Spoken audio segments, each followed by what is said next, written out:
Movie start होती है तो ईयर 1974 में वेस्ट वर्जीनिया का एक सैनिटोरियम दिखाया जाता है और ये सैनिटोरियम बेसिकली डिफॉर्म लोगों के लिए बनाया गया था। और जो डिफॉर्म लोग यहाँ पर रहते थे असल में वो इनब्रीडिंग और बर्थ डिफेक्ट की वजह से डिफॉर्म बने थे। तब वहाँ के incharge doctor Brandon doctor Ann को वहाँ के पेशेंट्स के बारे में बता रही थी और इसी दौरान एक पेशेंट डॉक्टर एन को पीछे से पकड़ लेता है और उनके बालों में से एक हेयर पिन निकाल देता है। फिर वो दोनों आगे बढ़ते हैं और डॉक्टर ब्रैंडन डॉक्टर एन को इलीगल ब्रदर्स के लॉकअप में लेकर जाते हैं और वो तीनों ब्रदर्स कोई और नहीं बल्कि थ्री फिंगर, सॉटूथ और वन आई थे। डॉक्टर ब्रैंडन बताते हैं कि ये तीनों भाई मिसेस हिल्लिगर को एक जंगल में मिले थे और यही वजह है कि इन्हें हिल्लिगर ब्रदर्स कहा जाता है। और जब ये ब्रदर्स मिले थे तब तक वो अपने पेरेंट्स को खा चुके थे और यही नहीं, डॉक्टर उन्हें वहाँ के सबसे खतरनाक पेशेंट कहता है। हालांकि वो भी बच्चे थे और उनके खतरनाक होने का प्रूफ ये है कि एक तो अपनी 2 उंगलियां ही चबा गया और वही था थ्री फिंगर। एक ने अपनी आंख निकाल कर खा ली और इसलिए वो था वन आई। और तीसरा जो अपने दांतों को दीवारों के साथ रगड़ता रहता था और इसीलिए वो सॉटूथ था। और उसने तो बहुत सारे पेशेंट्स को काट कर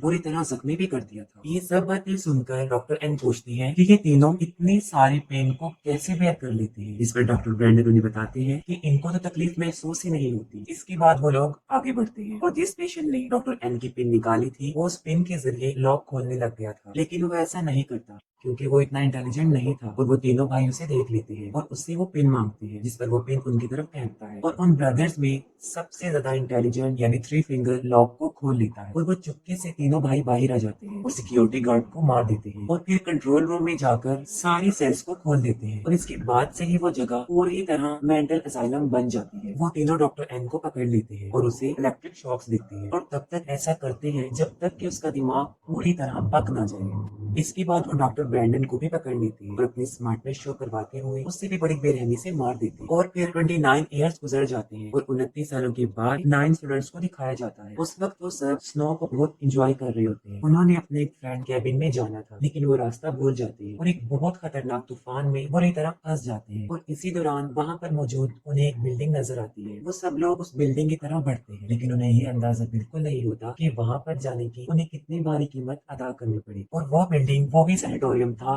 जहाँ पर वो तीनों भाई रहा करते थे। जैसे ही वो लोग अंदर जाते हैं उन्हें पता चल जाता है कि ये एक हॉस्पिटल था और वो आग जलाकर आराम से वहाँ पर बैठ जाते। लेकिन वो आराम से बैठने वाले लोग बिल्कुल भी नहीं थे क्योंकि ये उनके नेचर में शामिल था कि किसी सुनसान जगह पर जाकर उस जगह की अच्छे से तलाशी ली जाए। और वो पूरी जगह की अच्छे से तलाशी लेते हैं और इंचार्ज ऑफिस में उन्हें वाइन मिल जाती है और वहीं पर उन्हें वहाँ के पेशेंट्स की फाइल भी मिल जाती है जिसे देखकर उन्हें पता चल जाता है कि यहाँ पर डे फार्म लोगों को रखा जाता था। फिर हम देखते हैं कि वो तीनों भाई किसी को लेकर उस सैनिटोरियम में पहुंच जाते हैं। उन स्टूडेंट्स में से 3 नाइट स्पेंड करने के लिए बेड्स को चेक करने के लिए जाते हैं और वहाँ पर उन्हें कुछ नजर आता है। उन तीनों में से लड़का विंसन चेक करने के लिए अंदर जाता है और अंदर जाते ही उसके शाउट करने की आवाजें आती है जिस पर बाहर खड़ी वो लड़कियां जैना और कैनी डर जाती हैं। लेकिन किसी तरह वो हिम्मत करके विंसन को ढूंढने जाती हैं। विंसन उनके साथ एक घटिया सा मजाक कर रहा होता है और उन्हें डरा देता है जिसकी वजह से वो दोनों उससे नाराज होकर वहाँ से चली जाती है। वरना ही उनका पीछा कर रहा होता है। उन सब से माफी मांगने के लिए विंसन अकेला ही जनरेटर ढूंढने चला जाता है और उसे जनरेटर मिल भी जाता है और फिर वो उसे ऑन कर देता है। अब क्योंकि वो सब अमेरिकन स्टूडेंट्स थे और किसी सुनसान जगह पर उनका दूसरा रूल ये होता है कि जब लाइट आ जाए तो पार्टी करें और वो बिल्कुल ऐसा ही करते हैं और पूरे हॉस्पिटल में हलचल मचा रहा है। लेकिन इस दौरान उन्हें ये पता नहीं होता कि कोई उन पर नजर रख रहा है। पार्टी करते करते वो लोग एक ऐसी जगह पर पहुंच जाते हैं जहाँ उन्हें एक फिल्म रेल मिलती है। डैनियल उसे एक प्रोजेक्टर में डालकर उसे प्ले कर देता है। उस फिल्म में दिखाया जा रहा था कि उन हिल्लिगर ब्रदर्स पर सबसे ज्यादा एक्सट्रीम टेस्ट किए जा रहे थे। वो फिल्म देखकर लॉरेन कहती है कि उसका भाई उसे इनके बारे में बड़ी खौफनाक कहानियां बताता था। वो बताती है कि वो लोग बड़े खतरनाक थे और लोगों को मारकर खा जाते थे, लेकिन किसी को भी उसकी बातों पर बिलीव नहीं आता और सब सोने चले जाते। रात को सब लोग अपने अपने रूम्स में सो जाते हैं लेकिन विंसन को नींद नहीं आती और वो टहलना शुरू कर देता है। वो देखता है कि सामने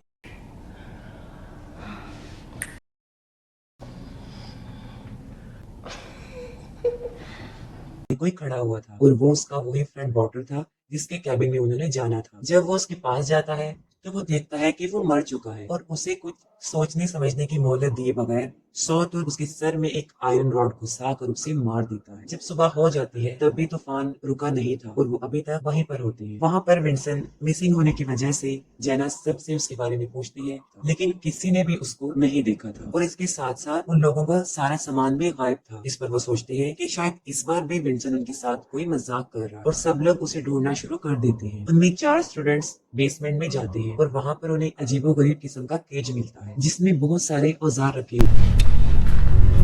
I guess if you didn't follow the program, they had some serious slicing.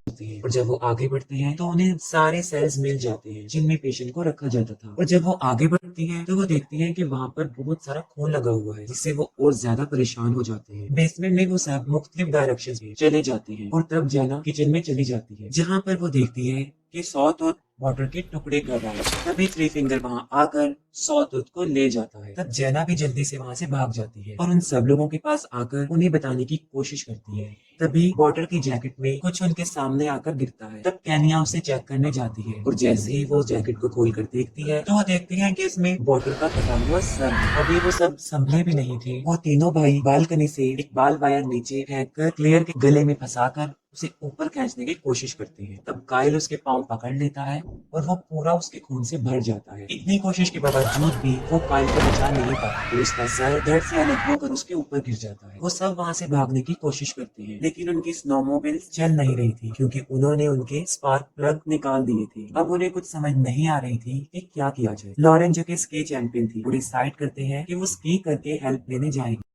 बाकी सबके पास गर्म कपड़े नहीं थे और वो उस तूफान में भी नहीं खड़े रह सकते थे। तब वो इंचार्ज ऑफिस में खुद को लॉक करने का डिसीजन लेते हैं। वो जल्दी से भागकर ऑफिस में जाते हैं और अंदर से खुद को लॉक कर लेते हैं। अपनी सेफ्टी के लिए उनके पास कुछ नहीं था, हालांकि बेसमेंट में उन्होंने बहुत सारे औजार भी देखे थे और इसीलिए काइल, डैनियल और सारा बेसमेंट में जाते हैं और वहाँ पर थ्री फिंगर उनके पीछे पड़ जाता है। तो वो जल्दी से जाकर केज में छुप जाते हैं और जब थ्री फिंगर वहाँ से जाता है वो बहुत सारे हथियार लेकर वहाँ से भाग जाते हैं। दूसरी तरफ वन आई ऑफिस के दरवाजे में कैनिया को पकड़ लेती है। इस पर ब्रिजेट उसके हाथ में ब्लेड मारती है और वो कैनिया को छोड़ देता है और वो सब बेसमेंट में से भाग रहे होते हैं और सबसे पीछे डैनियल होता है। तभी सॉटूथ डैनियल को पकड़ लेता है और उसे किचन में ले जाकर बांध देता है। काइल और सारा जब ऑफिस में पहुंचती हैं तो वो देखती हैं कि उनके पीछे डैनियल नहीं था, जबकि वो तीनों ब्रदर्स डैनियल को जिंदा ही काट रहे होते हैं जिसकी चीखें वो सब सुन सकते थे। और लास्ट में बहुत सारी बहस के बाद वो उसे बचाने जाते हैं।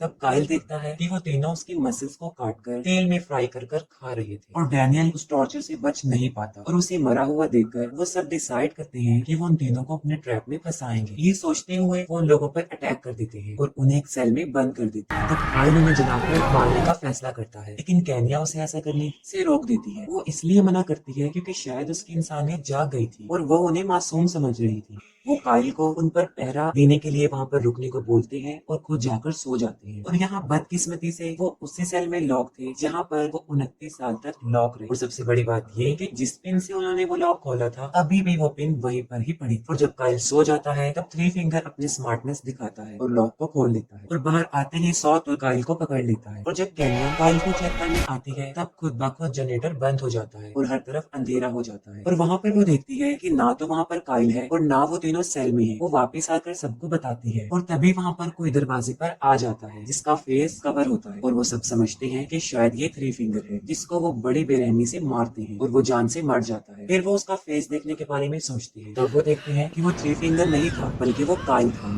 जिसकी जुबान कटी हुई थी। उसे देखकर वो सब वहाँ से भागने की कोशिश करते हैं लेकिन वो तीनों भाई बुरी तरह उनके पीछे पड़ जाते हैं। भागते भागते वो सब उनके रूम्स तक पहुँच जाते हैं जहाँ पर उन लोगों का सामान भी रखा हुआ था। वो सब अपनी जैकेट्स पहनकर खिड़की से बाहर आने का डिसीजन लेते हैं लेकिन वो एक सैनिटोरियम था जिसकी सारी विंडोज सील्ड थी और वहीं पर उन्हें एक टूटी हुई खिड़की मिलती है लेकिन उस खिड़की के पीछे बहुत सारी बर्फ जमी हुई थी। सारा उस बर्फ को हटाने लगती है और इतनी ही देर में वो तीनों भाई भी वहाँ पहुँच जाते हैं। थ्री फिंगर दरवाजा तोड़ने की बहुत कोशिश करता है। थ्री फिंगर के बाद सॉटूथ उस दरवाजे को तोड़ने की कोशिश करता है और इतनी ही देर में सारा बर्फ से एक रास्ता बनाने में कामयाब हो जाती है और वो वहाँ से बाहर निकल जाते हैं लेकिन जेना बाहर निकल नहीं पाती और वो वहीं फंस जाती है। और तब सॉटूथ एक ड्रिल लेकर उसे मार देता है। बाकी तीनों जान बचाकर वहाँ से भागते हैं लेकिन वो तीनों भाई भी उन्हीं की स्नोमोबाइल पर उनका पीछा करते हैं। सॉटूथ ब्रिजेट को पकड़ लेता है जिस पर वो चाकू से उस पर हमला करती है और वो उसे छोड़ देता है।